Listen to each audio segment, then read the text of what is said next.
Hello, world. Hey. Hi. Hello. Hi. There. Hi. Hello. Hi. It's like I've forgotten how to say hello. Hello, everyone, and welcome to this week's episode of Life with Kaka. I'm your host and fellow producer, Carolina Groppa. Can you believe it's already September?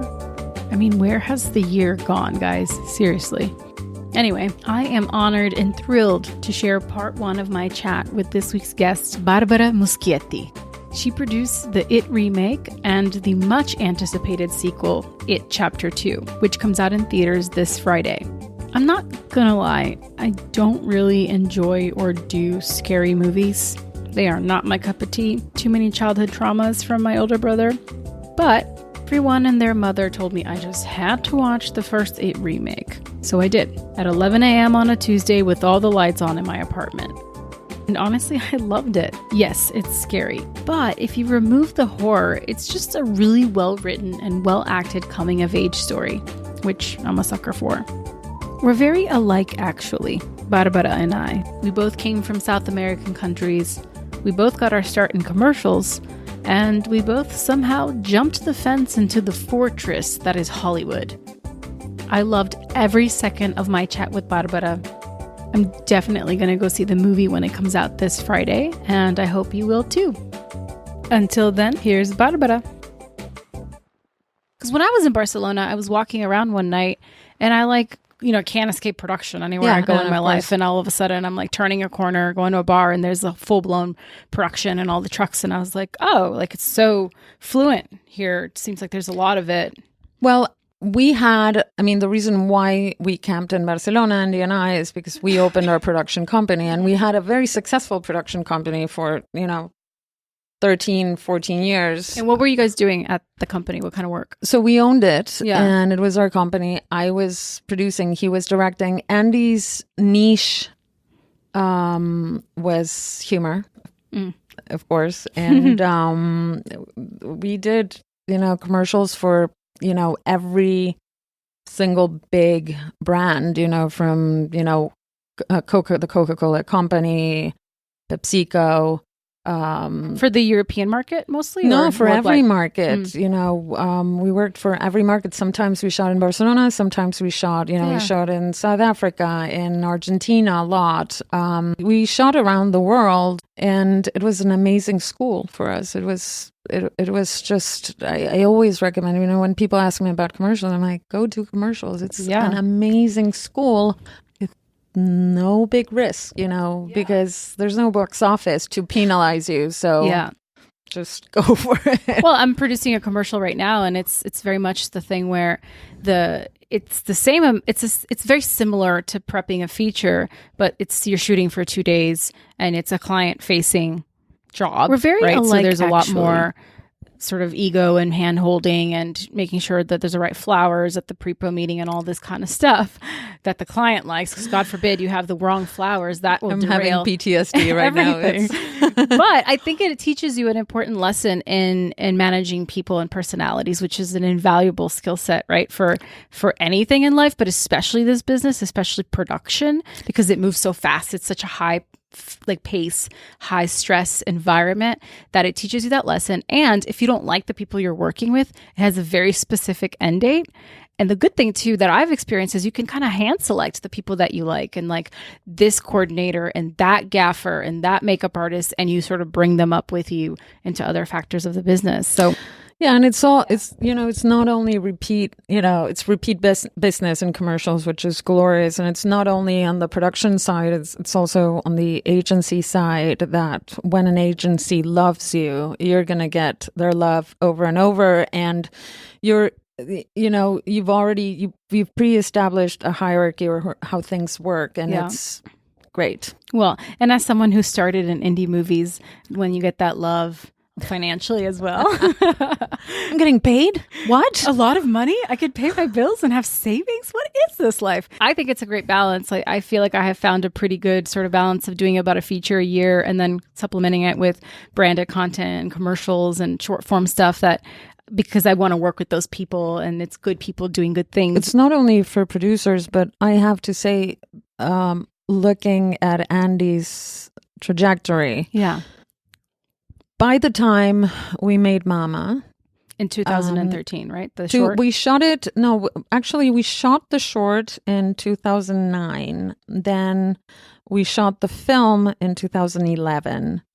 So by the time Andy shot Mama, he was a first-time director, clearly, but he had directed full sets for about 600 days. That is very unique to have a first-time director that has that kind of directing experience, because as we know, directing, yes, there's the art of it, but also there's this massively important element, which is to manage human beings, to manage a set where, if you are doing, even if you're doing an, indie film, you're not going to go down from, 30 people. And that goes up very fast. And one day you turn around and there's 250, 300 people looking at you in the morning going, well, what are we doing today? Yeah. So it's a lot of responsibility and pressure, right? So the earlier you get used to it, like I said, especially in commercials, because they are these sprints, these little quick marathons that you can get your feet wet. You can learn how to deal with all of those eyeballs looking at you, being like, what are we doing? Where are we going? It's raining. What's the plan? And you just kind of get that part of your brain that has to constantly creatively problem solve. And I think it's one of the misconceptions, I think, of directors as well, especially I'm curious to dig into your relationship with your brother working together. But, directors the best directors will come to their producers and they also strategize creatively in how to solve whatever problems are at hand, and I think that's a really important skill set that anyone should have, but especially when you're sort of the top of the food chain, so to speak, right? You're the person that everyone's looking to for answers. You have to be able to think on your feet and come up with the answers and the solutions that are going to work within the confines of whatever it is that you're doing. Exactly. And, the more you work, the more you get to know wonderful people, and the better you get at hiring amazing collaborators. Yeah. And that is absolutely priceless. I can say that I'm not going to mention them. There's 4 or 5 people that I hope I never have to do anything without them. Because they are, well, starting with my brother, although we produce together and we produce other directors, but crew members, there's some crew members that have saved my culo again and again and again. So, yeah. Amazing. Cool. Well, I did a lot of research on you, and, there's a lot of great stuff out there about you talking about projects. My point and what I'm trying to do is learn about you as the producer and your story and your journey. Someone looks at you through your Instagram, through the red carpets, through the lens that they believe of how accomplished you are because of what you've done in your career. And they have a very myopic, one-dimensional perspective of what it is and what it takes and what it means to be Barbara and to be in your shoes and do the work you do.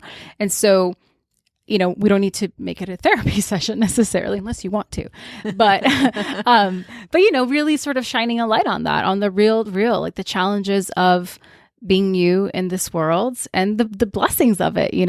This to me is mentorship, right? In a way, and getting to have this conversation with you and share it with all these people and getting them to hear your perspective, your journey, your story, and how it impacts people. Like, to me, that is inclusion in a way, in an industry that is all about sort of raising the gates of how you get in, and if you, like, I feel like I somehow jumped over the gate and they're like, all right, we'll just deal with you. Like, I got into the castle somehow. I'm not inside, but I'm like percolating, and they're like slowly letting me in. You're inside. Maybe you haven't realized you're inside yet. Perhaps. Sometimes I feel that way, but maybe that keeps me sort of humble and bright-eyed. It's like, I feel like, because we're recording this live from the Warner Brothers lot in LA, in Burbank, I should say, but I feel like the moment you step on a lot and you're no longer just blown away by the fact that you get to be here and do whatever it is you love, and the history is the moment you shouldn't be in this business, because those are the little seeds of moments of like gratitude. So I just felt tremendous gratitude of like driving up and doing and being here with you. So it's the best. When you drive through Gate 4, I have to say, I've been like consistently driving into this lot for 4 years, and still every time I, go into gate 4 and I see the water tank and the Burbank Hills in the background and the back lot. It just gets me. It's amazing. It's amazing. I mean, especially because you're from Argentina, and I love Argentina, which I know I'm not supposed to say as a Brazilian. Like, what? Because there's all this like whatever. I love Brazil. I know, but there's all this like, oh, Argentinians and Brazilians. I think it's the soccer thing, the football thing, but I don't play that. I've been to Buenos Aires. It's amazing. So since you're from Argentina, I think people like you and me who are not from this land, when we get to be here, we're sort of like outsiders who get to be in the castle, and you're like, this is pretty cool. It's, and by the way, I love Brazil so much that we're doing our first premiere in our tour in Sao Paulo. It's the when first is that? one. It is, I believe it is on the 16th of August. Okay. So by the time this comes out, you guys will already have done that. How exciting. I'm super happy.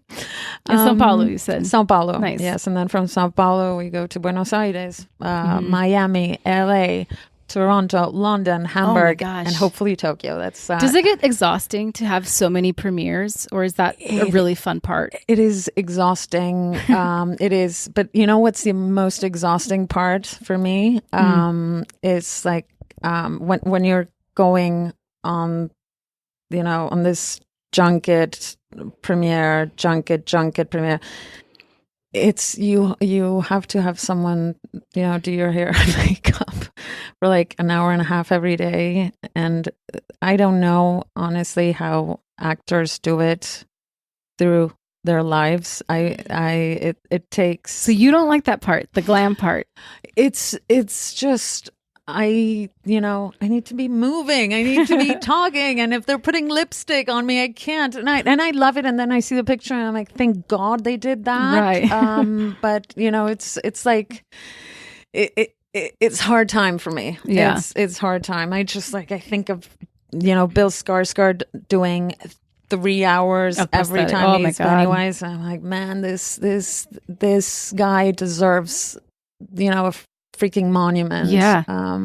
So yeah, but okay, back to you, back to me, and the fact that I was born and raised in Argentina, in a time when there was a military process. My childhood, I am a child of the process in the sense that my childhood, basically from 6 years old to 13, we grew up in a military dictatorship. During those years, of course, any kind of art form was a challenge. Artists tend to, thank God, to protest.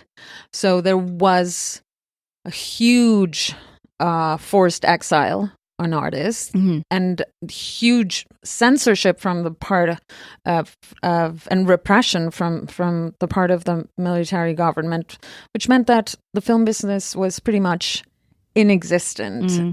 There were no Argentinian films during those years, except for very, tongue-in-cheek, safe comedies. But most serious directors, actors, producers, musicians had to live in exile. A lot of them were living in Europe, some in Mexico, but suddenly there was what we call the brain exit. So many people had to leave. So, of course, growing up in that environment meant that making movies seemed like something that people did tens of thousands of miles away. But at the same time, we were exposed to a lot of, Italian film and American movies, of course. And that was just what made us the happiest, that and reading. So Andy and I, who are 18 months apart, although his favorite joke is he older? He's younger. Younger, okay. So he's 18 months younger than me, but his favorite joke is that I'm 12 years older than he is. He loves it. He just laughs when he tells that joke. But I'm sure you love no, and people go, really? But, all our free time was devoted to books and movies. And our parents supported that because themselves are readers and moviegoers. And we're still an incredibly close family unit, the four of us, and we shared that passion, and our parents would take us to the drive-in also because they didn't have to get a babysitter when they would take us to the the drive-in. So Andy and I have been forever imprinted and marked by the time our parents took us to see Close Encounters of the kind in Buenos Aires at the movie theater. At the movie theater. So that kind of, for Andy, it was transformative. In the sense that I don't think Andy ever thought he would do anything but movies. In the beginning, I think he thought he was going to be more on the special makeup effects. He would create, but I'm talking when he was like 10, 11. Then very quickly he realized, no, I'm a director. Yeah. My process was a little different. I was the older sister, and I felt responsible for the well-being of the family. God knows why, because my parents were amazing parents, but I thought I had to do something serious. And for me, serious at that point was, my dad was in advertising. He was an ad man. And I thought, I'm going to be in advertising too. I'm going to be head of an agency. That's the goal. When I was 18, I had the luck of getting accepted into UCLA, and I came to study communication. And then I thought I was going to go communication law, First Amendment, a very serious route. And one day I realized, what am I doing? I'm here because I love film. I'm in LA. Now I can actually make this happen. This is awesome. So I remember writing a letter to Andy saying, okay, we're making movies together. That's it. You'll direct and I'll produce. And he was on board. Well, did he have a choice? No. So sounds like a good problem to have, though, right? You know what? I always tell, I had lunch last week with 5 directors that were coming through a Sundance fellowship. They had already all done either documentaries or their first fictional films. And what I noticed in all of them, and I told them, go find a producer, go find somebody that is behind you 100%, because it's such a tough business. It is hard. And if you don't have someone that is pushing the cart with you, you'll get run over by it. It's hard. Yeah. Will you speak to some of those hardships? They're daily. They're daily, even in success. Yeah. A movie is a miracle. That's why I have such a hard time when people ask me, what do we think about this movie or that movie? I have a hard time speaking in a non-positive way of a film because, making a bad movie is hard. Yeah, it's a miracle anything gets made, right? Because there's so many parts of that process where anything can derail at any point, even when you have your funding, even when you're in the middle of shooting, even when the movie's in post. Like, so many things can go wrong. So the fact that anything gets created, one, is a miracle, and then released is another miracle, and then watched by people in this day and age is like that's the new sort of triple threat. It's a rarity. And the film business is truly like the pinnacle of human businesses. It's 100% human, and that's why some films are not spectacular because there's so much humanity in the pyramid. There's no science to it, even if, more and more in studios, we have, MBA doctorates trying to figure out crack the data, crack the code. Yeah. And there's no code. There's no code.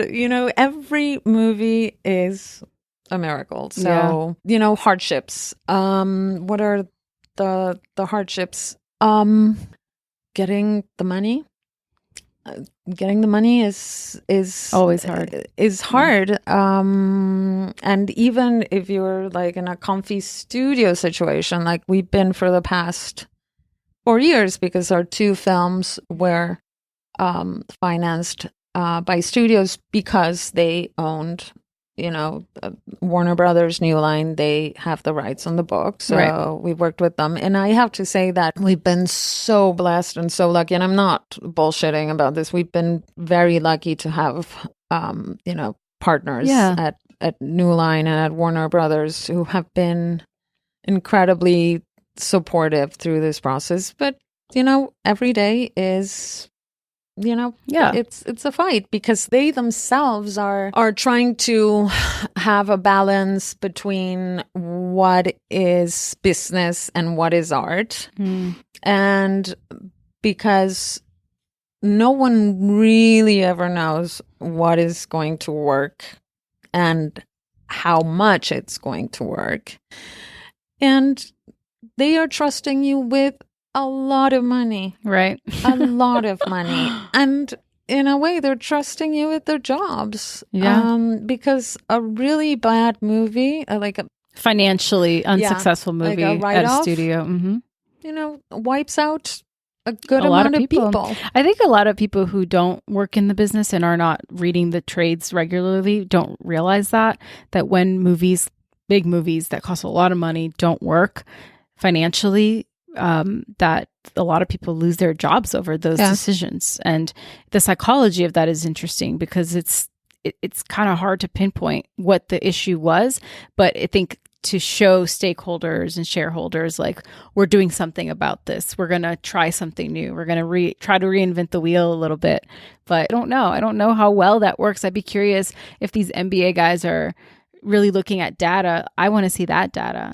This is an important point. The other day I was talking to an ex-assistant who's Canadian, and she's coming to work in LA, and she was asking me about what kind of experience she wants to be a producer, and she wanted what kind of experience would I recommend she has. And I told her, I never had this experience, and I wish I had it. Work in a studio. Work in a studio to stand in other people's shoes and see the other side and be curious and ask questions and see how the flow of those, studio budgets go. Because I'm, as a producer, I understand very well my budget, my production budget, and even starting to understand, the marketing budget, although it's not up to me, the studio decide, but I ask and I, you want to be involved so you can learn. Yeah. But I am fascinated by, how the performance of one film can destroy the fourth quarter of a studio. And that right now is all in my imagination because I was never in a studio living that. Yeah, that reality. And I would love to know more about that, to be honest. That's a good point. Yeah. In that same thought process, I would invite all of our studio friends to work in productions. Yes. Because and it doesn't have to be long. I mean, seriously, a month on a set, you learn a lot. Again, it's a very human business. And sometimes you can finish your day in 8 hours. Sometimes, no, I've never finished a day in 8 hours, actually. Never. Sometimes you can finish your day in 12 hours, and sometimes you really can't. Yeah. I agree with you. I think that if there was a way that part of earning your stripes and getting to have access to certain kinds of opportunities came with this caveat, similar to getting into the unions, right? Like the DGA has one of the most like insane amount of days that you need. Yes. And by the time you get there, most people like who go on to become ADs are already having breakdowns because they've been doing this for a decade in their 40s and they're, really like having heart attacks. So, but it's like, I think that the Screen Actors Guild should have mandatory days that actors have to work as a PA to get into the union. If this is industry wide, then we as producers have this mandate to know, okay, well, on every show, there's going to be that one hire who we know is the person who's there to learn this. And that department head is responsible for making sure they understand what this is. And it may be frustrating, but it's going to create a much more understanding, inclusive industry to everybody's struggle, right? Like, I would love to have that insight as well on what it's like to be in those shoes. But how do you get that insight without being in the studio system for a decade minimum? Well, I think it's harder from our side, from the independent side or the producer side, to get a job in the studio, especially once you've been into production for a while. Studios could, when they have new hires, in the lower levels, instead of positioning it as a privilege, no, you're not ready for set. You'll go to set in 5 years. Do it from the very onset. You hire an intern or you hire the second assistant, send them to a set for a month. But like, no one is ready for set. It's you just are thrown into the fire and you figure it out, Yeah, but you learn and you see that how hard it is to make a movie. Yeah. Physical production is no joke. And that's where yes, the movie is made in post and cutting, but you can't cut good stuff if you didn't get good stuff on the day. And there's no amount of visual effects that's going to change that, unfortunately. No. Lord knows a lot of people have tried to fix, bad movies that weren't good on the day. It doesn't work like that. But I will tell you that we had an amazing cast on chapter 1, of course, and chapter 2 again, just glorious. But concerning our conversation, Bill Hader was a PA for a long time, and that changes his first. And I'm not, saying that our actors that were not in production were not absolutely adorable, because they were. But when you talk to like Hader and you see how he deals with changes and with people on set, you can tell that guy swept stage floors basically for quite a while. I think the more you understand the inner workings of anything, but especially production, the better it makes you at the very specific thing you're there to do. Mm-hmm. So the more you understand what a PA has to go through or what anybody's going through on set, it's going to make you a better actor, in my opinion, because it gives you the confidence to show up and know that, okay, that person's here to do this and that person's doing that, and actually they're in the zone, not the time to talk to them or bring this up. You just kind of start to understand the sort of energy that is this workspace that is impossible to explain to anyone who hasn't experienced set life. So I do think it should be like mandated. The long hours. The long hours. It's the stamina for that, right? And like, who are you going to be at that 13th hour on a Friday when you've had really long days? And how are you going to deal with these problems and still be a person of integrity? All the producers I know that I respond to from what I perceive of them, like people like you, to me, even though I don't know you and I haven't worked with you in that way, I know that that's how you are on set. It's just the vibe that I know because I've been in this world for so long, Your crew is everything. And how you treat your crew, and hence how they respond to you. And they respond to you in work. You have an incredibly close relationship. When we talk about my set family, it's true, because you spend more time with them than you'll ever spend with, with your own family in waking hours. Yeah. And it's important. It's important also because these are hierarchies that have to come together very fast. And contrary to commercials where, you don't get along with a couple people and in 3 weeks you're not going to see them again, you're not going to hire them again, or they're not going to hire you again. Film is a marathon, and some people, my VFX team on this one, I will have seen their faces pretty much every day for 2 years. Mm-hmm. So you need to establish good, solid relationships and understand the human factor. And we're all tired, and we're doing something that is not natural or normal, because movies are neither. And, sometimes you have to be extra understanding. Yeah. And I'm sure that sometimes they've had to understand me because I'm human too. Yeah. So it's very important to make sure that this, house of cards kind of, Well, you built the best foundation you can, right? Yeah. That's all you can really do. Because I always say that you can't really guarantee the outcome of anything. That's the magic in the bottle. But the one thing you can control is the experience that you're going to create on set for the people that are on the train with you, right? To me, that's the best compliment ever, is when someone steps on any of my sets and feels the good vibes. And yes, it's hard. I'm not saying it's kumbaya. People still get angry. People still yell and lose their temper. But how are you going to deal with that? How are you going to show up for yourself and for others and keep the train moving and keep people sort of in that same line? Just got to get to the end of this, and we're going to make the best with what we have. And we're all human, and we're all in different wavelengths at every single day, because we're feeling different things at all the time, every single second of the day, times 250 people. That's a huge undertaking, and understanding that psychology is so important. And I think that's the magic, is how can you make people feel heard and understood and supported, because the crew is your family. They are your collaborators. Every single person in that process is important at a specific moment in time. Yeah. And the rules change every time you change the geography of of the film, and it's different shooting here than it is to shoot in Miami or in Georgia. Definitely different to shoot in Canada, South Africa, Romania.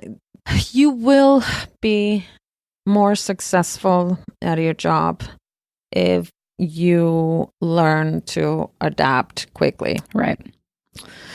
That's period. That's I think it. That's the secret sauce.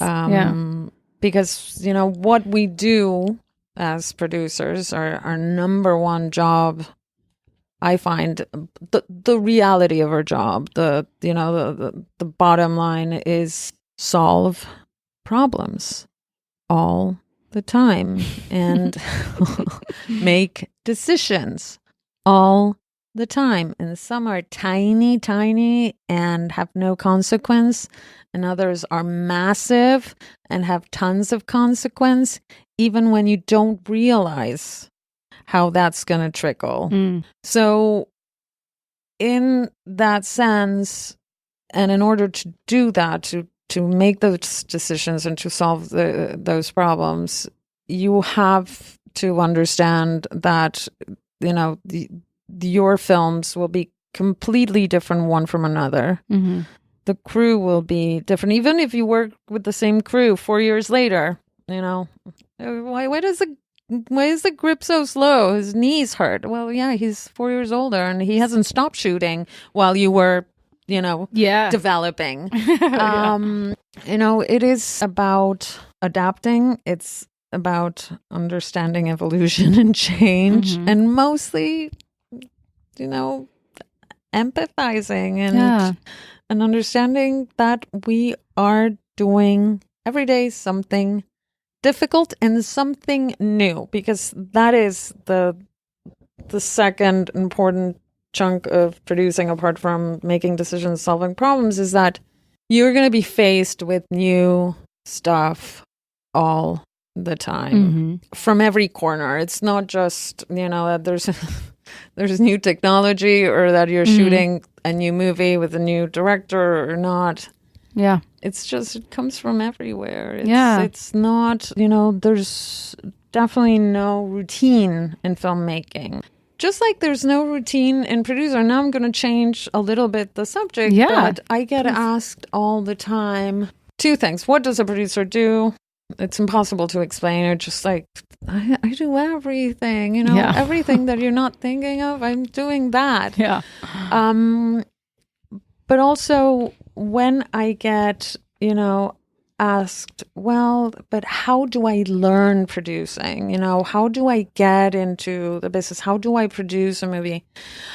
I didn't really have a producing mentor. And in a way, like I say that I would have loved to have a studio job for a while to understand more the dynamic of the studio. I would have loved to have a producer as a mentor just to learn shortcuts. But I jumped the fence like you did. I didn't really have that step. And when I produced Mama, I was like thrust into that. And, Mama was a very complex. Now I look at it and it's like, how did I do that? Why? I mean, how did I think I could do that? That's the most, Well, that's what makes you a producer, right? You're like, I don't know the answer, but I'm going to find a way. I'm going to find a way. We were like, we were finding soft money. I didn't even know what soft money was, when people were like, but what's your soft money percentage? I'm like, what is soft money? What does that mean? So will you explain what that is for the listeners? Soft money is money for free. Yeah. No, basically what soft money is in Europe, for instance, the film business works primarily on subsidies, and rules change all the time. So I'm going to quote what was happening in Spain 3-4 years ago. Basically, the government, through their cultural ministry, would force networks to reinvest 5% of their earnings in film production. So you would go to a network and say, because they were forced to do it, they didn't like it, but they were forced to do it, they would have to choose what projects they wanted to invest in.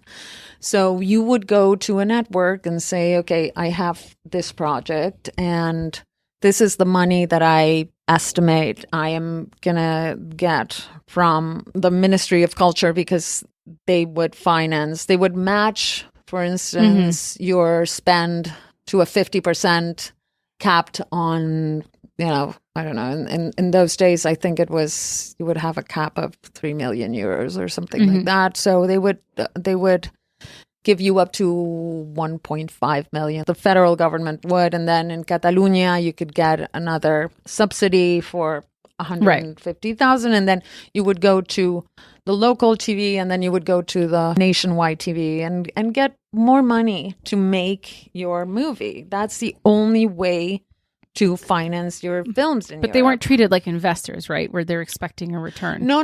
It's just money you get to keep. It's money, like a grant almost. It's money you get to keep, but it's money that they don't give you until 2 or 3 years after you've delivered the film.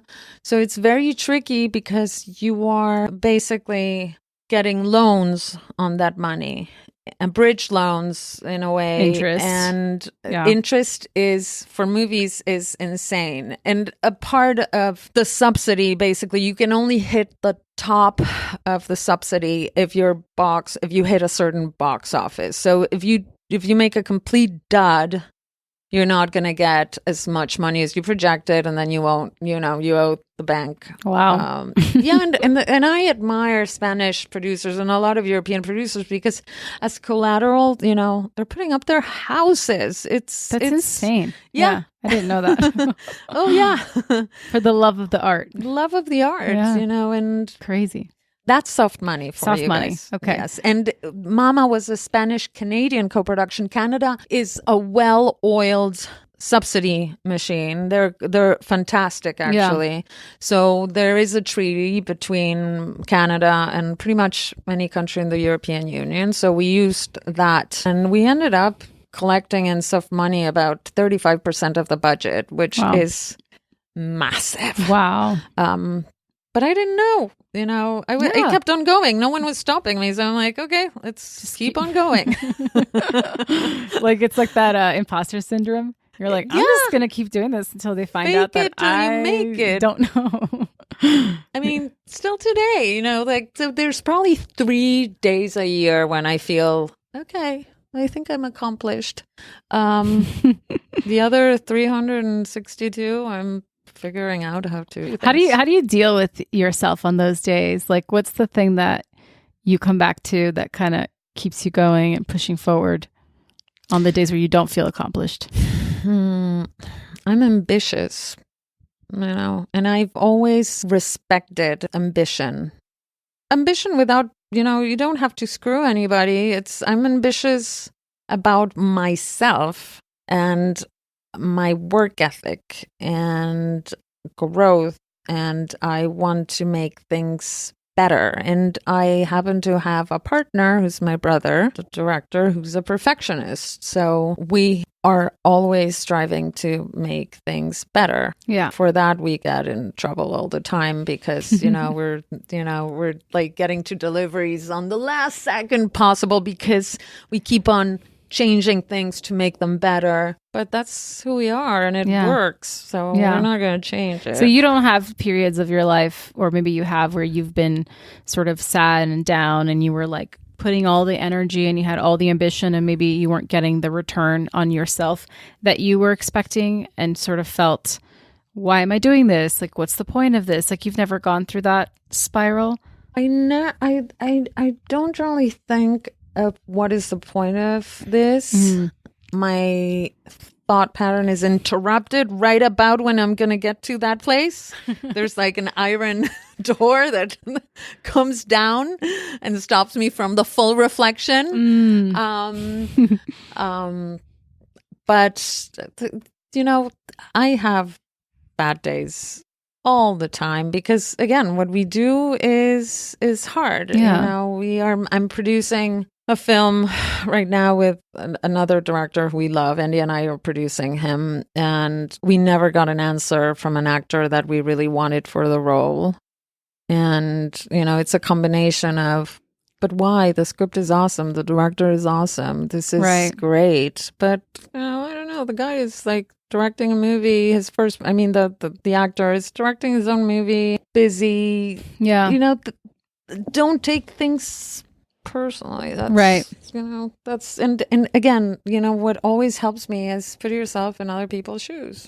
So your self-worth is not tied to any of the success that you have or your professional identity, I guess.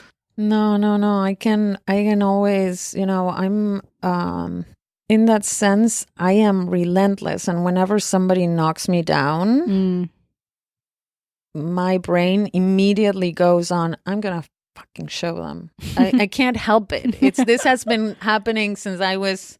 It's genetics. 2 years old. Yeah. It's just how you're made. So, and I can't help it. So, I don't know. Maybe one day I should allow myself to say, but why? And I don't. I don't think you necessarily have to. It's just interesting to hear the different perspectives, because some people that I've talked to, interviewed, and know personally, there is a lot of that, because women, especially who are very ambitious and driven in this business, tend to make what they do the primary focus of their lives. Oftentimes, it's not to say there isn't other things that they love or care about, like families, God willing, or anything else, any hobbies, travel, I don't know. But it does create this interesting sort of special kind of human. And so some people, when they're faced with these challenges I'm talking about, they have that perspective where they're just like, I'm just going to go. It doesn't matter. I'm going to keep going. But some people, they have this cycle where they go into a down slope, and then they're able to somehow return and emerge from the ashes a little stronger.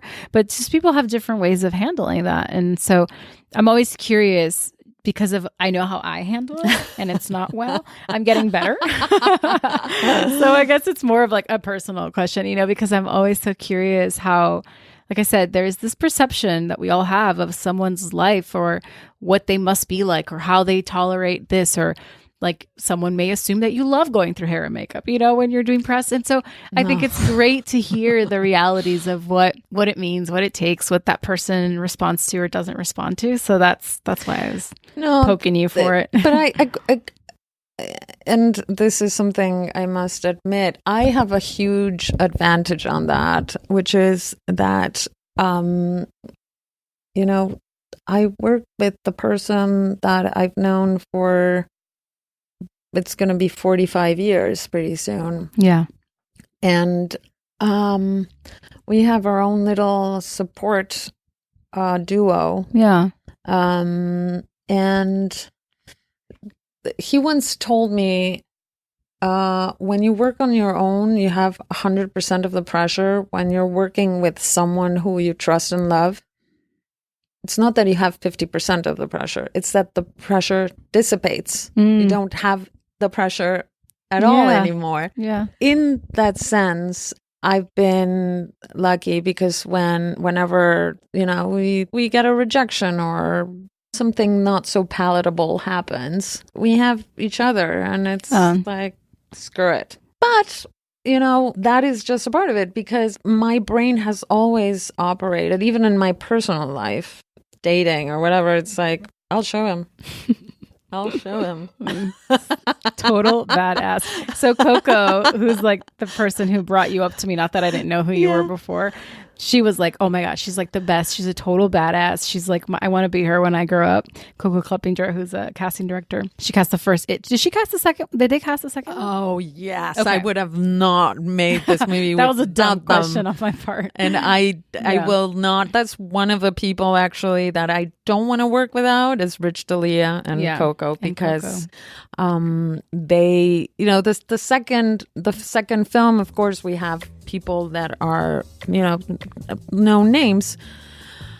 But there's also people that we would have never imagined. And Andy was set on finding the exact adult doppelganger to the kids. And Rich D'Elia did that, and Coco.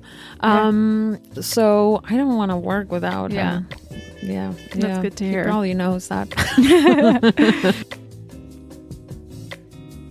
And that is where we will pause this week's conversation. I hope you'll come back next week. It gets even better, even juicier, tackle some other very interesting, more personal topics, actually. I found Barbara's honesty and candor to be really, really refreshing, especially for someone at her level. Oftentimes we can put our own perceptions and ideas of what someone must be like or what their experience is like, which I know I speak often about on the show. But it's so refreshing to hear it firsthand, how we're all just trying to find our path and that it's never as easy as it looks. And I think Barbara does a really good job of painting that picture. So I'm grateful to her. I'm grateful to you for listening and tuning in week after week. If you don't already, I hope you'll subscribe, rate, review, like, comment, the deal. Wherever it is that you get your podcast. I'm at Carolina Groppa. The show's at Life with Kaka. Thank you so much for doing this life thing with me. And I'll see you next week. Beijos.